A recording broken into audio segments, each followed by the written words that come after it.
Hello friends, welcome to my channel Study Points for All Competitive Exams। आज हम देखने वाले हैं बाल विकास एवं शिक्षा शास्त्र से संबंधित महत्वपूर्ण टॉप 25 एमसीक्यू। अगर आप सभी सीजी टेट, सी टेट, आगामी शिक्षक भर्ती की तैयारी कर रहे हैं तो ये एमसीक्यूज आपके लिए काफ़ी इम्पोर्टेंट होंगे। आज का हमारा टॉपिक है बुद्धि एवं बुद्धि परीक्षण से संबंधित। तो चलिए शुरू करते हैं। प्रश्न 1, बुद्धि का वैज्ञानिक मापन सर्वप्रथम किसने प्रारंभ किया? Option A Terman, option B Guilford, option C Binet, option D Stanford. और इसका सही आंसर है ऑप्शन सी, बिने ने बुद्धि का वैज्ञानिक मापन सर्वप्रथम प्रारंभ किया था। लेकिन यदि आपसे पूछे कि बुद्धि शब्द का, केवल बुद्धि नहीं, बुद्धि शब्द का जनक किसे कहेंगे, तो गाल्टन को हम कहेंगे बुद्धि शब्द का जनक। प्रश्न 2, बुद्धि का द्विकारक सिद्धांत दिया था। द्विकारक सिद्धांत दिया था। ऑप्शन ए टर्मन ने, ऑप्शन बी स्पीयरमैन ने, ऑप्शन सी बिने ने, ऑप्शन डी गिलफोर्ड ने। और इसका सही आंसर है ऑप्शन बी स्पीयरमैन ने। स्पीयरमैन ने द्विकारक सिद्धांत के साथ साथ त्रिकारक सिद्धांत भी दिया है। प्रश्न 3, बुद्धि का स्रोत है। ऑप्शन ए आनुवांशिक, ऑप्शन बी अधिगम का परिणाम, ऑप्शन सी स्व तथा वातावरण की अंतःक्रिया, ऑप्शन डी उपर्युक्त सभी। और इसका सही आंसर है ऑप्शन डी उपर्युक्त सभी, क्योंकि ये तीनों ही जो पॉइंट्स है वो क्या है, पॉजिटिव आंसर है, तीनों ही है। प्रश्न 4, मानसिक आयु के संप्रत्यय को किस में महत्वहीन समझा है? मतलब किसने महत्वहीन समझा है, किसने महत्वहीन समझा है? ऑप्शन ए बुद्धिलब्धि में, ऑप्शन बी विचलन बुद्धि में, ऑप्शन सी कुशलता सूचकांक में, या ऑप्शन डी मानव प्राप्तांक में। इसका सही आंसर है ऑप्शन बी विचलन बुद्धि में, क्योंकि आईक्यू का जो सूत्र है वो क्या होता है, आईक्यू बराबर मानसिक आयु बटे वास्तविक आयु होता है ना। मानसिक आयु बटे वास्तविक आयु होता है और इंटू 100। लेकिन ये सूत्र किसने दिया है, तो ये सूत्र दिया है टर्मन ने। ठीक है, ये सूत्र दिया है टर्मन ने। प्रश्न 5, बुद्धिलब्धि शब्द का जनक कौन है? बुद्धिलब्धि शब्द का जनक कौन है? Option A Terman, option B Binet, option C Guilford, option D William Stern. और इसका सही आंसर है ऑप्शन डी विलियम स्टर्न। जब स्टर्न बोला जाए तो स्टर्न ने दिया था मानसिक आयु, मानसिक आयु बटे वास्तविक आयु। ठीक है, मानसिक आयु बटे वास्तविक आयु, इसमें इंटू 100 नहीं जोड़ा गया था, है ना। जब पूछे कि इसी शब्द में, जैसे बुद्धिलब्धि शब्द का मापन, जब इसमें मापन शब्द जुड़ जाए तो इसका आंसर क्या हो जाएगा, इसका आंसर हो जाएगा टर्मन। लेकिन बुद्धिलब्धि शब्द का जनक पूछा गया है तो इसका आंसर है स्टर्न। प्रश्न 6, बुद्धिलब्धि सूत्र पूर्ण रूप से किसने दिया? ऑप्शन ए टर्मन ने, ऑप्शन बी गिलफोर्ड ने, ऑप्शन सी बिने ने, ऑप्शन डी स्टैनफोर्ड ने। अभी मैंने बताया बुद्धिलब्धि सूत्र का पूर्ण रूप किसने दिया है, तो ऑप्शन ए टर्मन ने। उसका पूर्ण जो सूत्र होता है वो क्या होता है, आईक्यू बराबर होता है मानसिक आयु बटे वास्तविक आयु इंटू 100। प्रश्न 7, गिलफोर्ड ने बुद्धि का कौन सा आयाम नहीं बताया है? नहीं बताया है पूछा गया है इसमें, ठीक है। तो जो गिलफोर्ड है उन्होंने विषय वस्तु का बताया है, उत्पाद और संक्रिया ये तीनों बताया है आयाम बुद्धि का, लेकिन मूल्यांकन नहीं बताया है। तो इसका सही आंसर है ऑप्शन ए। जो गिलफोर्ड जी थे उन्होंने त्रिआयामी सिद्धांत दिया था, ठीक है। इसी त्रिआयामी सिद्धांत को कौन कौन से हैं? तो विषय वस्तु पहला, उत्पाद और संक्रिया। प्रश्न 8, बुद्धि का विकास पूर्ण हो जाता है। बुद्धि का विकास पूर्ण हो जाता है बोला है ना। ऑप्शन ए 14 से 16 वर्ष के बीच, ऑप्शन बी 10 से 14 वर्ष के बीच, ऑप्शन सी 17 से 20 वर्ष के बीच, ऑप्शन डी 16 से 18 वर्ष के बीच। इसका सही आंसर है ऑप्शन डी 16 से 18 वर्ष के बीच बुद्धि का विकास पूर्ण हो जाता है। प्रश्न 9, बुद्धि परीक्षण की आवश्यकता है। ऑप्शन ए विषय के चयन में, ऑप्शन बी कक्षाओं के निर्माण की दृष्टि से, ऑप्शन सी पाठ्यक्रम के चयन में, ऑप्शन डी सभी दृष्टि से। तो बुद्धि परीक्षण की आवश्यकता हमें विषय के चयन में भी होती है, कक्षाओं के निर्माण की दृष्टि से भी होती है और पाठ्यक्रम के चयन हेतु भी होती है। इसलिए इसका सही आंसर है ऑप्शन डी सभी दृष्टि से। प्रश्न 10, व्यक्तित्व और बुद्धि में आनुवांशिकता की।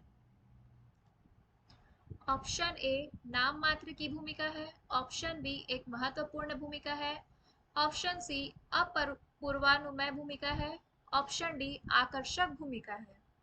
तो नाम मात्र की ये तो नेगेटिव वर्ड हो गया है ना। एक महत्वपूर्ण भूमिका है is the right answer, option B is right answer. व्यक्तित्व और बुद्धि में आनुवांशिकता की एक महत्वपूर्ण भूमिका होती है। इन दोनों में ही क्या होती है? आनुवांशिकता का इंपॉर्टेंट रोल होता है। प्रश्न 11, ज्ञान प्राप्त करने और लागू करने की क्षमता है। व्यक्तित्व, बुद्धिमत्ता, कौशल या फिर मनोवृत्ति। तो ज्ञान यानी कि इंटेलिजेंस क्या होता है? अलग अलग तरीके से प्रस्तुत कर सकते हैं हम इसे, है ना। तो केवल व्यक्तित्व से तो नहीं, ना ही कौशल और मनोवृत्ति नहीं। जब बुद्धिमत्ता होती है, इंटेलिजेंस होता है, तभी हम चीज़ों को क्या करते हैं? अलग अलग तरीके से प्रस्तुत करते हैं। तो ज्ञान प्राप्त करने और लागू करने की क्षमता किसमें होती है? बुद्धिमत्ता में। Option B is the right answer. प्रश्न 12, आमतौर पर बच्चों की बुद्धिमत्ता का परीक्षण किया जाता है। ऑप्शन ए गैर मौखिक सामूहिक बुद्धिमत्ता परीक्षण, ऑप्शन बी मौखिक सामूहिक बुद्धिमत्ता परीक्षण, ऑप्शन सी मौखिक व्यक्तिगत बुद्धिमत्ता परीक्षण, ऑप्शन डी गैर मौखिक व्यक्तिगत बुद्धिमत्ता परीक्षण।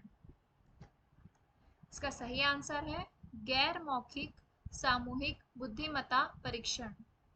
क्योंकि छोटे बच्चे की बात हो रही है ना, वो शब्दों को ठीक से बोल भी नहीं पाता है ना, तो उसके बुद्धिमत्ता का परीक्षण हम गैर मौखिक यानी कि सामूहिक बुद्धिमत्ता परीक्षण के द्वारा करेंगे। प्रश्न 13, व्यवहारिक बुद्धिमत्ता को कहा जाता है। व्यवहारिक बुद्धिमत्ता को कहा जाता है। ऑप्शन ए मूर्त बुद्धिमत्ता, ऑप्शन बी संज्ञानात्मक क्षमता, ऑप्शन सी अमूर्त बुद्धिमत्ता या ऑप्शन डी सामाजिक बुद्धिमत्ता। यहाँ पर हम देख लेते हैं जो थॉर्नडाइक थे, जो थॉर्नडाइक थे उन्होंने बुद्धि के कितने प्रकार बताए हैं? थॉर्नडाइक जी ने बुद्धि के 3 प्रकार बताए हैं, ठीक है। बुद्धि के 3 प्रकार बताए हैं। कौन कौन सी बुद्धि? तो पहले में यांत्रिक बुद्धि, दूसरे में अमूर्त बुद्धि और तीसरे में सामाजिक बुद्धि। तो ऑप्शन में देखिए, मूर्त बुद्धिमत्ता यानी कि यांत्रिक बुद्धि से है, और अमूर्त बुद्धिमत्ता और डी सामाजिक बुद्धिमत्ता, है ना, लेकिन इसमें संज्ञानात्मक क्षमता ऐसी कोई बुद्धि नहीं होती है। ठीक है, तो इसका सही आंसर है ऑप्शन ए। मूर्त बुद्धिमत्ता को ही हम व्यवहारिक बुद्धिमत्ता कहते हैं।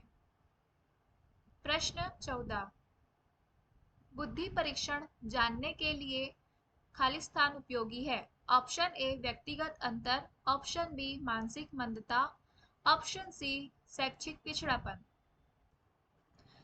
हमें बुद्धि परीक्षण जानने के लिए व्यक्तिगत अंतर को जानना पड़ेगा, है ना, मानसिक मंदता कैसी है बच्चों की वो भी जानना पड़ेगा, और बच्चे शैक्षिक रूप से कितने पिछड़े हैं, है ना, शैक्षिक पिछड़ापन कितना है उनमें, ये भी जानना पड़ेगा। तो उपर्युक्त सभी इसका सही आंसर है ऑप्शन डी। प्रश्न 15, कैटल द्वारा विश्लेषण किए गए व्यक्तित्व लक्षणों की संख्या कितनी है। ठीक है, किसके द्वारा, तो कैटल के द्वारा। Option A 13, option B 14, option B 15, option D 16। इसका सही आंसर है ऑप्शन डी 16। इसे हम 16 पीएफ यानी कि personality development, personality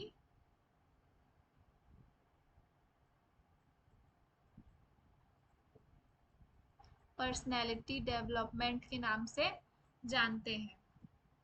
sorry, personality factors, personality factor दिया था किसने, कैटल जी ने। ठीक है, डेवलपमेंट नहीं, फैक्टर, पर्सनालिटी फैक्टर 16 पीएफ। प्रश्न 16, बहुबुद्धि का सिद्धांत किसने प्रतिपादित किया। कौन सा सिद्धांत, तो बहुबुद्धि का सिद्धांत। Option A Harvard Gardner, option B Binet, option C Jean प्याजे, या ऑप्शन डी इनमें से कोई नहीं। इसका सही आंसर है ऑप्शन ए हार्वर्ड गार्डनर ने। हार्वर्ड गार्डनर ने बताया कि जो बहुबुद्धि का सिद्धांत है यानी कि मल्टीपल इंटेलिजेंस, जो कितने प्रकार के होते हैं, ये होते हैं टोटल 8 प्रकार के, इन्होंने बताया है। ठीक है, प्रश्न 17, टीएटी का पूर्ण रूप है। ऑप्शन ए प्रासंगिक अंतर्बोध परीक्षण, ऑप्शन बी प्रासंगिक अभिमूल्यन परीक्षण, ऑप्शन सी प्रासंगिक प्रतिज्ञान परीक्षण, ऑप्शन डी इनमें से कोई नहीं। जो टीएटी है ना, जो टीएटी है ये किसने दिया है, तो मॉर्गन एवं मूरे ने इसे दिया है, मॉर्गन एवं मूरे ने दिया है। और इसका सही आंसर है ऑप्शन ए प्रासंगिक अंतर्बोध परीक्षण। इसे हम इंग्लिश में थीमेटिक एपर्सेप्शन टेस्ट कहते हैं। प्रश्न 18, मानसिक रूप से मंद बच्चों की पहचान करने के लिए कौन सा बुद्धि परीक्षण उचित होगा। ऑप्शन ए शाब्दिक सामूहिक बुद्धि परीक्षण, ऑप्शन बी अशाब्दिक सामूहिक बुद्धि परीक्षण, ऑप्शन सी शाब्दिक व्यक्तिगत बुद्धि परीक्षण, ऑप्शन डी अशाब्दिक व्यक्तिगत बुद्धि परीक्षण। तो इसमें ऑप्शन ए है शाब्दिक सामूहिक बुद्धि परीक्षण। तो इसमें पूछा गया है मानसिक रूप से मंद बोला गया है ना, तो शाब्दिक का अर्थ क्या होगा यहाँ पर, शाब्दिक का अर्थ हो जाएगा जो पढ़े लिखे व्यक्ति है वो आ जाएगी। और सामूहिक तौर पर तो बुद्धि परीक्षण नहीं कर सकते हम मंद बच्चों का, है ना, उसमें क्या करेंगे हम एक बार में एक व्यक्ति का ही बुद्धि परीक्षण करेंगे। तो ऑप्शन ए तो नहीं है अशाब्दिक, लेकिन यहाँ पर देखिए सामूहिक आ गया है तो ये भी नहीं होगा। शाब्दिक आ गया है यहाँ पर ऑप्शन सी में, व्यक्तिगत तो है लेकिन शाब्दिक आ गया है तो फिर यह पढ़े लिखे लोग के लिए हो जाएगा, तो ये ऑप्शन भी गलत हो गया। Option D is the right answer, अशाब्दिक व्यक्तिगत बुद्धि परीक्षण। प्रश्न 19, प्राथमिक संवेदी अंगों द्वारा सीखी जाने वाली चीजों की धारणा से किस प्रकार की शिक्षा का संबंध है। ऑप्शन ए संवेदी, ऑप्शन बी संज्ञान, ऑप्शन सी शाब्दिक, ऑप्शन डी विभेदीकरण। तो इसमें संवेदी अंग बोला गया है ना, इससे संज्ञान का लेना देना नहीं है, ना कि शाब्दिक और ना ही विभेदीकरण। संवेदी अंग क्या आ जाएंगे, ऑप्शन ए संवेदी इज द राइट आंसर, यानी कि संवेदी अंगों द्वारा ही क्या होती है, हमें अनुभूति होती है किसी भी चीज की, है ना। प्रश्न 20, बहुबुद्धि सिद्धांत के अनुसार किस बुद्धि में वस्तुओं में हेरफेर करने और विभिन्न प्रकार के शारीरिक कौशल का उपयोग करने की क्षमता है? ऑप्शन ए व्यक्तिवादी बुद्धि, ऑप्शन बी स्थानिक बुद्धि, ऑप्शन सी शारीरिक गतिक संवेदी बुद्धि, ऑप्शन डी तार्किक बुद्धि। तो देखिए यहाँ पर क्या कहा गया है, वस्तुओं में हेर फेर करने और विभिन्न प्रकार के शारीरिक कौशल, है ना, शारीरिक कौशल। इसमें व्यक्तिवादी बुद्धि से लेना देना नहीं है, ना कि स्थानिक और ना ही लॉजिकल तार्किक भी नहीं होगा। इसमें क्या होगा, शारीरिक संवेदी बुद्धि। Option C is the right answer, क्योंकि इसमें वस्तुओं के हेर फेर करने, है ना, शरीर का यूज हो रहा है यहाँ पर, तो शारीरिक गति संवेदी बुद्धि। प्रश्न 21, निम्न में से बुद्धि की विशेषता नहीं है पूछा गया है, ध्यान देंगे, नहीं है पूछा गया है। ऑप्शन ए बुद्धि के बिना व्यक्तित्व की कल्पना नहीं की जा सकती है, ये तो सही है। ऑप्शन बी लिंग के आधार पर बुद्धि में भेद होता है। ऑप्शन सी बुद्धि का विकास वातावरण में होता है। ऑप्शन डी बुद्धि एवं ज्ञान में अंतर होता है। तो ऑप्शन ए तो सही है, ऑप्शन सी भी सही है, ऑप्शन डी भी सही है, लेकिन लिंग के आधार पर ये तो गलत बात है ना। Option B is the right answer, क्योंकि यहाँ पर नहीं है पूछा गया है, बुद्धि की विशेषता नहीं है। ये तीनों बुद्धि की विशेषता है, लेकिन ऑप्शन बी बुद्धि की विशेषता नहीं है। लिंग के आधार पर बुद्धि में भेद नहीं होता है। ऐसा हम नहीं कहेंगे कि ये लड़का है तो इसके पास ज्यादा बुद्धि है, लड़की है तो कम बुद्धि है, या फिर ऐसा भी नहीं कहेंगे कि लड़की है तो ज्यादा बुद्धि है, लड़का है तो कम बुद्धि है ना। तो लिंग के आधार पर हम बुद्धि में भेद नहीं कर सकते। प्रश्न 22, एक शिक्षिका ने अपने विद्यार्थियों को एक कविता दिन के दौरान किसी भी समय सुनाने के लिए कहा, यह सृजनात्मकता के किस घटक को प्रदर्शित करता है? ऑप्शन ए लचीलापन, ऑप्शन बी प्रवाह, ऑप्शन सी मौलिकता, ऑप्शन डी विस्तार। तो ऐसा तो नहीं कि सुनाने के लिए किसी भी समय सुनाने के लिए कहा, है ना, लगातार सुनाने के लिए तो नहीं बोला है, तो प्रवाह नहीं होगा, मौलिकता भी नहीं होगा, विस्तार, किसी कविता का पूर्ण विस्तार करो ऐसा भी नहीं बोला गया है ना, तो विस्तार भी नहीं होगा। ये क्या है, लचीलापन। सृजनात्मकता के किस घटक को प्रदर्शित करता है, तो सृजनात्मकता का एक घटक लचीलापन भी होता है। Option A is the right answer. प्रश्न 23, अमूर्त बुद्धि किसी व्यक्ति की मदद करती है, कौन सी बुद्धि बोला गया है, अमूर्त बुद्धि।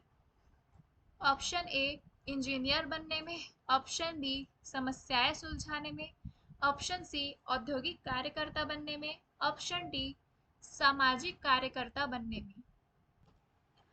अमूर्त बुद्धि ऐसी बुद्धि है जो कि व्यक्ति की मदद करती, क्या करने में, समस्याओं को सुलझाने में। Option B is the right answer. प्रश्न 24, एक शिक्षार्थी बुद्धिलब्धि का ज्ञान एक शिक्षक के लिए उपयोगी है। एक शिक्षार्थी की बुद्धिलब्धि का ज्ञान क्या है, एक शिक्षक के लिए उपयोगी है, क्योंकि क्योंकि पूछा गया है। ऑप्शन ए शिक्षार्थी के शारीरिक संगठन का ज्ञान होता है, इसलिए कि शिक्षार्थी की शारीरिक विकृति का ज्ञान होता है। ऑप्शन सी शिक्षार्थी के नैतिक चरित्र का पता लगाने के लिए, या ऑप्शन डी शिक्षण कार्य को सफल एवं प्रभावी बनाने के लिए। तो एक शिक्षक के लिए बुद्धि लब्धि का ज्ञान, है ना, एक शिक्षार्थी के बुद्धि लब्धि का ज्ञान केवल शारीरिक संगठन का ज्ञान इसलिए तो नहीं होगा, केवल शारीरिक विकृति का ज्ञान इसलिए भी नहीं होगा, नैतिक चरित्र का पता लगाना ये भी नहीं होगा। ये पॉजिटिव वर्ड है ना, सफल और प्रभावी सबसे ज्यादा पॉजिटिव वर्ड है, तो इसका सही आंसर है ऑप्शन डी, शिक्षण कार्य को सफल एवं प्रभावी बनाने के लिए। प्रश्न 25, ये हमारे एमसीक्यूज का लास्ट क्वेश्चन है, क्वेश्चन 25, किसने कहा कि बुद्धि सीखने की योग्यता है? Option A William Stern, option B William McDougall, option C Buckingham या ऑप्शन डी स्पीयरमैन। तो बुद्धि सीखने की योग्यता है, ये कहा है ऑप्शन सी बकिंघम ने। तो ये था आज का लास्ट क्वेश्चन। इसी प्रकार हम आने वाली वीडियोस में बाल विकास से संबंधित और भी टॉपिक देखेंगे जो कि हमारे आगामी परीक्षाओं के लिए काफ़ी इम्पोर्टेंट होंगी।